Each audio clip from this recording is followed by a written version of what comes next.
starts right now.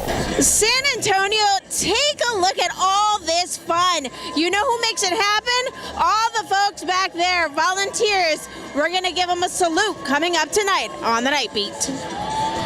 And you might have your flower crowns and confetti ready, but what about a sweater? Just how cool you can expect temperatures to be for tomorrow's Battle of the Flowers parade.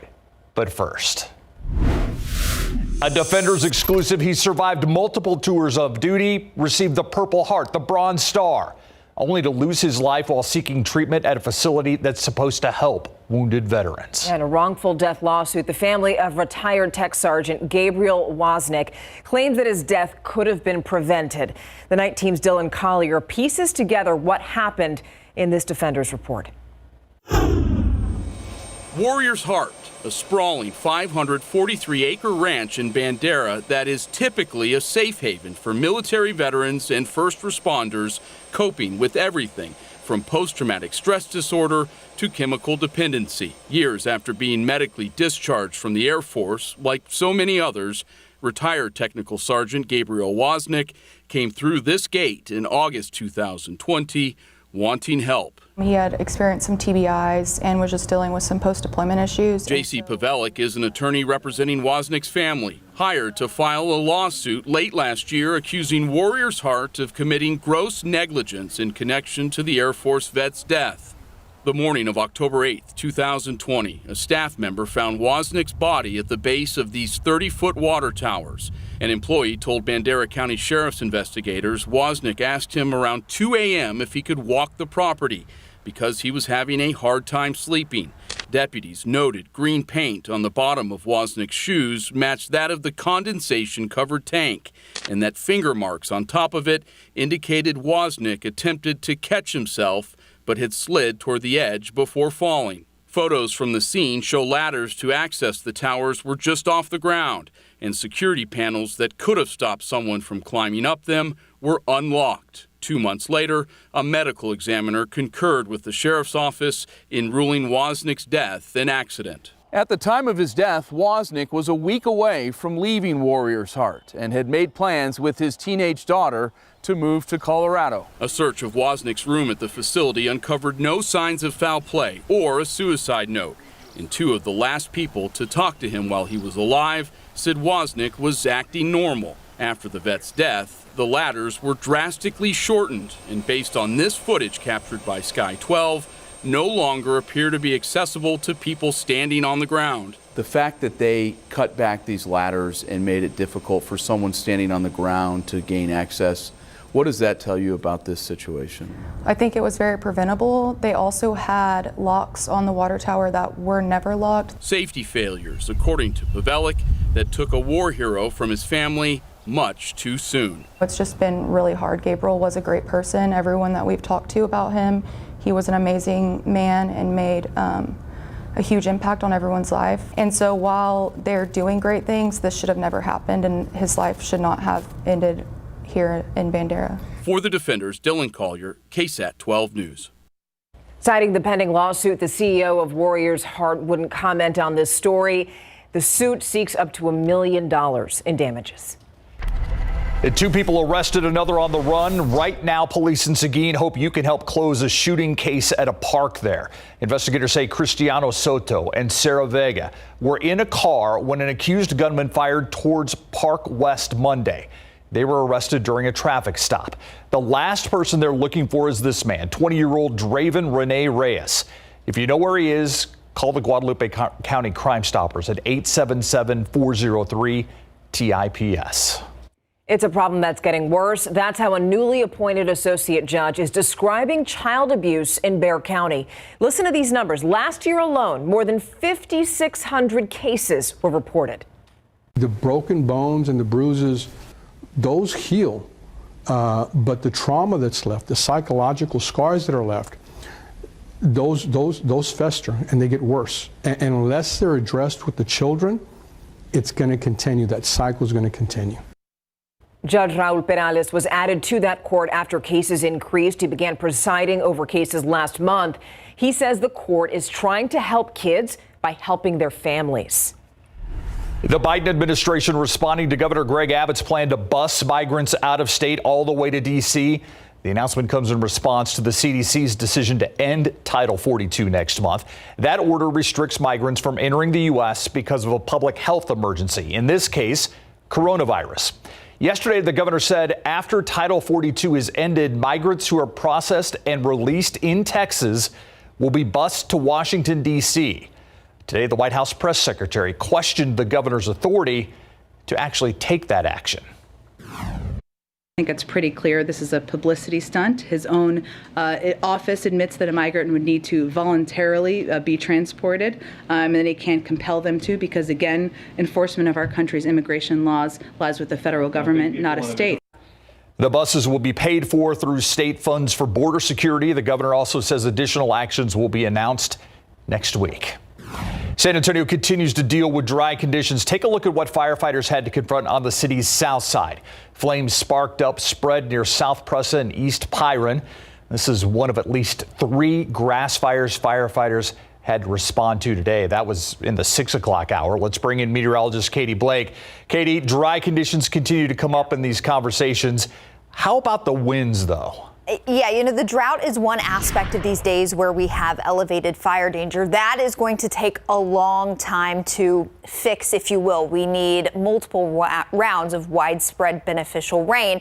The winds we take on a more day-by-day basis, and it was windy at times today. Thankfully, winds are calm in many spots at this hour, from Comfort all the way down to Pleasanton, and we'll see light winds settle in across the whole area overnight and through the day on Friday. Light winds tomorrow morning, a piece of your Battle of Flowers forecast puzzle. It's really looking very nice. I'm going to walk you through it coming up in the full forecast. We'll also get an update on next week's potential rain chances. All that'll be along in just a little bit. All right, Katie, thank you. And now for a look at your headlines in the Nightbeat News Flash. It's now 6 weeks since the war in Ukraine began. Today, the United Nations made an historic move, voting to suspend Russia from the UN Human Rights Council. This is the first time that a permanent member of that council has been removed. The U.S. already committed $1.7 billion in security assistance to Ukraine. It's now promising an additional $100 million worth of weapons and supplies. Now, back here at home, San Antonio City Council has agreed to settle a lawsuit against our police chief. The city is going to have to pay $300,000 instead of the $150 million the state was seeking. The state accused Chief William McManus of violating the sanctuary city law. Now, in 2017, the chief released 12 undocumented immigrants instead of handing them over to federal authorities. The city attorney argues that McManus didn't have the legal authority to hold those migrants. History now made, the Senate confirming the first black woman to the Supreme Court. Ketanji Brown Jackson joined Joe Biden as they watch the Senate vote to confirm her this afternoon. Watch. All right. As you can see, Jackson was all smiles. She's going to replace retiring Justice Stephen Breyer. Breyer is going to step down this summer. And that's a look at your Nightbeat News Flash. Still ahead on the Nightbeat, what Rose's knighthood and I have in common. The ceremony at one of San Antonio's famous hotels this morning, coming up.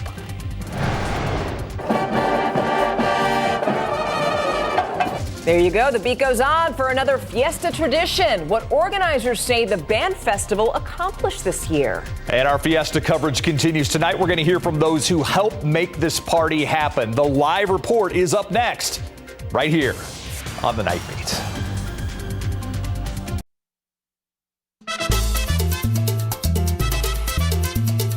The party continues tonight in San Antonio. Tonight, we're going to salute all the volunteers who help make every night of Fiesta possible. It's them. It's all them. Yeah, the night team's Patty Santos is live at Guadalajara Grill, which overlooks Nyosa. Patty, this was your first time covering a Fiesta event. Tell us, you've been there all day. What do you think? You know what? This party really does live up to the hype. Take a look at the crowd right now, and this is kind of tame. So many people, so much fun, but really the people that make it all happen tonight, we hear from them. Take a listen. Hey, Yakatory chicken. From the dentist office to the grill, Dr. Joey Boyle is still smiling after weeks of preparations to get the yakitori booth running. We start Tuesday about 2 o'clock in the afternoon till 11 o'clock at night, and we do that 4 nights.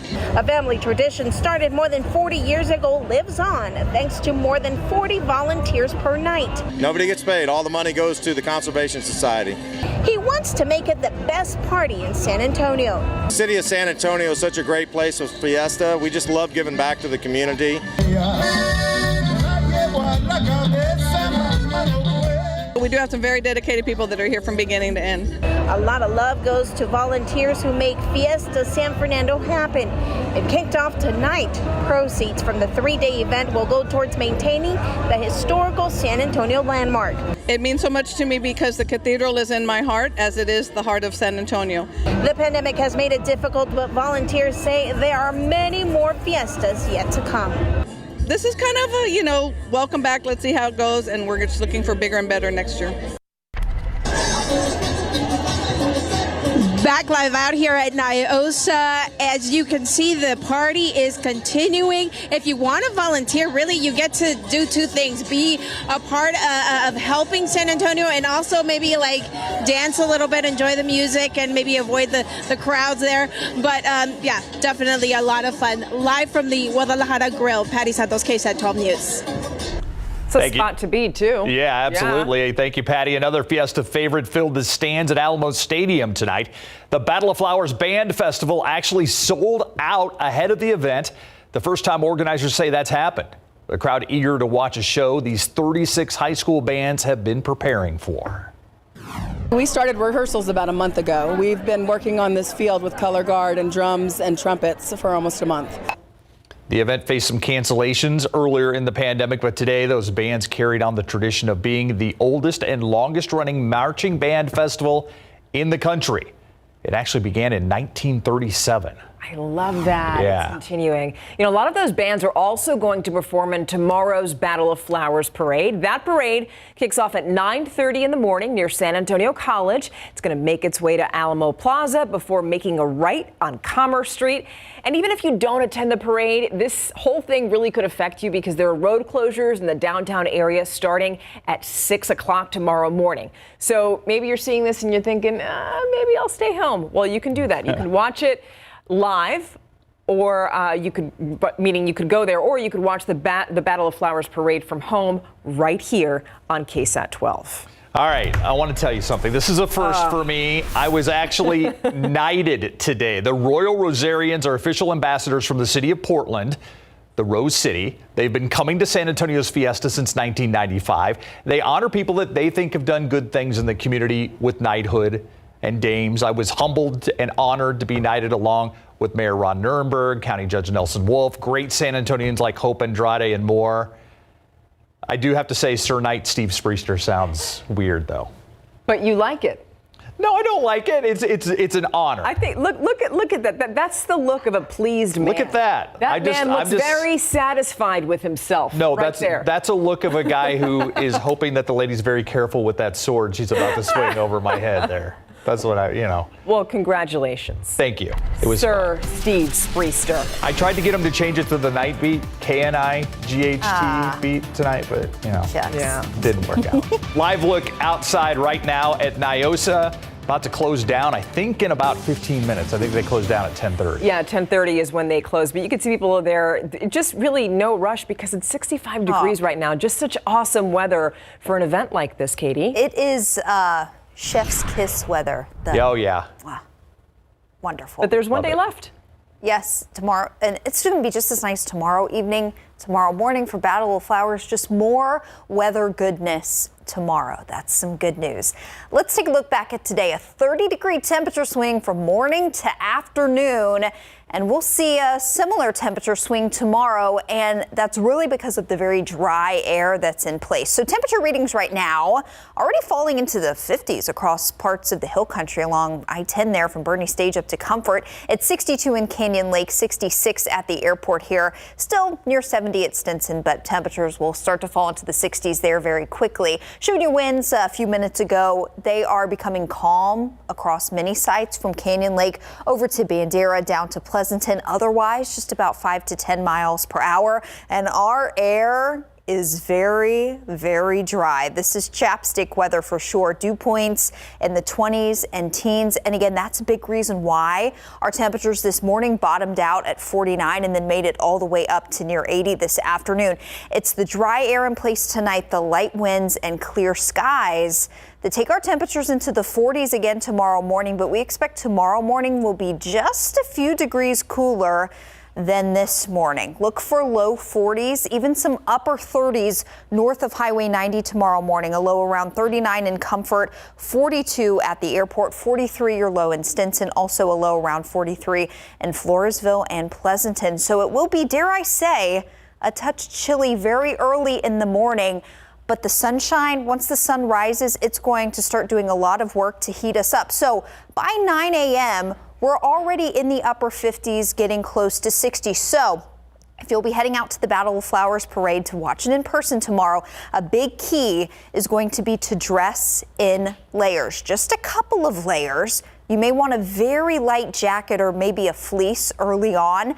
But as that sunshine and dry air starts to heat things up, it's going to start to feel pretty warm under the direct sun, even by 11 a.m. tomorrow morning as the parade is wrapping up. Certainly it will be really warm. And don't forget your sunglasses. That sunshine is going to be quite bright. But with low humidity in place tomorrow, it's just going to be really comfortable for the parade in the morning, also for Niosa tomorrow night. As we get into the weekend, our dew point numbers, the measure of moisture in the air, those numbers start to climb, indicating things starting to feel a bit more muggy. And that will definitely be the case by the end of the weekend, Sunday evening into early next week. But we need that moisture to help spark chances of rain. So we'll have that build back in early next week, but we need a little help elsewhere. We will see a change in our weather pattern as we get into the early part of next week. The jet stream over the western United States is going to drop south. That's going to allow for some rain and storm making disturbances to move in from the southwest. Unfortunately, this is not a setup for a lot of widespread soaking rain. It's more of a setup for isolated showers and storms and even some pockets of severe weather. I want to go ahead though and put your mind at ease where severe weather is concerned. As we get into Monday and Tuesday, the concern for severe weather next week, Monday and then into Tuesday here, is generally across central and north Texas. We're just keeping our fingers crossed for some isolated shower activity. It does still look like that will be in the cards early next week, but again, not the setup we need to really put a dent in the drought, unfortunately. So we need the rain, but let's enjoy tomorrow. Beautiful, a touch chilly in the morning, but near 80 in the afternoon. And then things get a little bit warmer over the course of the weekend. And there's your low-end chances of showers and storms Monday, Tuesday next week, guys. What weather for Battle of Flowers in the Flambeau? Oh, Right? Cannot beat that. Yeah. Parade weather. Yeah, right I'm there. looking forward to that. And we're going to be out there. Yeah, Saturday night. We're excited. Yeah, and Mark, Stephanie, have you covered tomorrow for Battle of Flowers. Spurs back in action tonight. Yeah, didn't get the job done. Although right at the end it got pretty exciting, but they didn't pull out the win. That case. Now what happens is this play-in tournament. How did New Orleans do tonight? We'll bring you up on that. And also Tigers Masters return. Unbelievable coming up.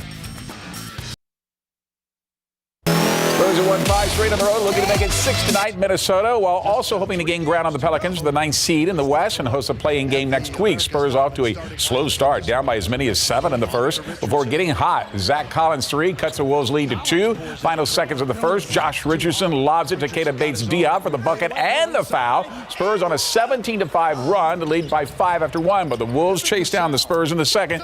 Devin Vassell knocks down back-to-back threes to keep the Spurs close, but Minnesota outscores San Antonio by a dozen to lead 7 at the half. The Big Cat, Karl Anthony Towns, roars right out of the break. Towns go on a personal 8-0 run to start the third quarter. A long jumper here gives Minnesota a 15-point lead. Spurs down 18 when Vassell, doing his best to not let this game get out of hand, hits a corner 3. Jakob Poeltl blocks Towns at the rim. Keldon Johnson turning the defense into offense as he gets it to the rim for the bucket and the foul on the other end to get Minnesota lead down to 10 for a moment, but it was 97-82 Minnesota going to the fourth. Spurs keep up the fight. Off the Wolves turnover, Richardson slams it home, and the lead is now down to 9. Spurs got close, but it wasn't enough. Spurs fall 127-121. We played soft in the first half. I feel like, second half we picked it up, and I think we went down 19 or something like that. Still kept fighting. So, when we kept fighting, I'm proud of me and my teammates. Next up, the Spurs' final home game of the regular season against Golden State on Saturday. With the Spurs loss tonight, San Antonio hope of hosting the playing game are fading unless the Portland Trail Blazers could ground the New Orleans Pelicans to keep them from extending their one-game lead to the standings to 2. No such luck. C.J. McCollum led everybody with 23. New Orleans had 6 in double figures. The Blazers have now lost 9 in a row. Pelicans win 127-94, now have a 2-game lead over the Spurs with 2 to play. That means in order for the Spurs to host this game, they would have to win their next 2, and the Pelicans would have to lose their next 2 before Wednesday's game. Manu Ginobili. We continue with our salute to the former Spurs star after the 4-time NBA champion, Olympic gold medalist, was named to the Naismith Basketball Hall of Fame this past Saturday. During his press conference here in San Antonio and at the AT&T Center, Manu was asked if he had ever been to the Hall of Fame in Springfield, Massachusetts, after attending the COVID-delayed ceremonies held for his former teammate Tim Duncan in Connecticut for the class of 2020. And if he's happy his 3 sons are old enough to know what an honor this is. Actually, when they found out, they said, "Oh, I love New York." I said, "No." First of all, because before going to Tim's, we went to New York for a couple of days. I said, "Well, it's not really there. I don't know if we're going to." Well, it's too long of a story. I'll tell you one day. But yes, I am excited to be there because I've never been. Still, Tim's year was kind of awkward with all the regulations. We couldn't really be together, live it the right way. So, yeah, I'm excited and curious to see what happens in September. Manu will share the stage on that weekend with former Spur George Karl. Who's leading the Masters? How did Tiger do in his return? Next. All eyes on Tiger Woods today, making his return to golf at the Masters just 14 months after a serious car crash that crushed his right leg, nearly cost him his life. Tiger on the par 3-6. Look at this tee shot. Lands a few feet from the hole. Just stops. That leads to a birdie, and Tiger moves to 1 under. Woods putting on 8 right here, and the ball just rolls by the cup or a bogey, and Tiger drops back to even par. But on 13 now, the approach on the par 5, Tiger sticks it close to the pin, giving him a chance for an eagle. He would settle for a birdie to move back to 1 under. 16th hole, Woods at even par again, and look at this putt. He drains it to finish that round with 1 under 71. To finish in the red today, after as long a layoff as I've had, and I know where to hit it to a lot of these pins, and I'm missing the correct spots and give myself good angles, and I did that all day, and I was able to make a few putts and end up in a red like I am right now. I'm only 3 back. That is great to see. So here's a look at the leaderboard. The leader right now is at 5 under. Then you see the next one at just -4, and as you get down to Scotty Scheffler, remember he won the Dell Match Play, and so he is playing now in the Masters as well. The other favorites, Woods there, Finau, McIlroy, Spieth, and Spawn. The final press conference of Saturday's big boxing card in the Alamo Dome featuring Ryan Garcia taking on Emmanuel Tago in a planned 12-round lightweight match presented by Golden Boy Promotions. And the local boxers on that undercard. Gregory Morales is a Jefferson alum, is 13-0 with 8 knockouts. When he was presented with the opportunity to fight in his hometown, he jumped at the chance. I took this opportunity right away because, not many people get to fight here at the Alamo Dome, especially in a big card like that. Ryan Garcia, a big name, so, there's going to be a lot of crowd, a lot of recognition. Gregory will be a part of an 8-round featherweight fight. The undercard starts Saturday at 3 in the Alamo Dome. Tomorrow's weigh-in is at the Alamo Dome. It's scheduled for 12:30, and that is open to the public. How about that? A mighty Mustang on the fight card. That's what I was going to see. I saw Gregory. It's a Jefferson High School alum. I said, oh, now I know who Greg's favorite fighter is on that card. Absolutely. Yeah, there's no doubt. We'll be right back. All right, it's almost here. Battle of Flowers tomorrow morning. I know folks will be getting there earlier than 9:30 when the parade starts. And our morning temperatures, early morning temperatures will be in the 40s. However, once the sun comes up, it is going to start to feel a lot warmer. We'll be near 60 at 9. Near 70 by 11. So dress in layers, couple layers should be good for tomorrow. You can start peeling them off. Yes. All right, thank you. I don't know if I've ever heard of bring a jacket to a Battle of Flowers parade. It's always a first. There we go. Have a See you good tomorrow. day.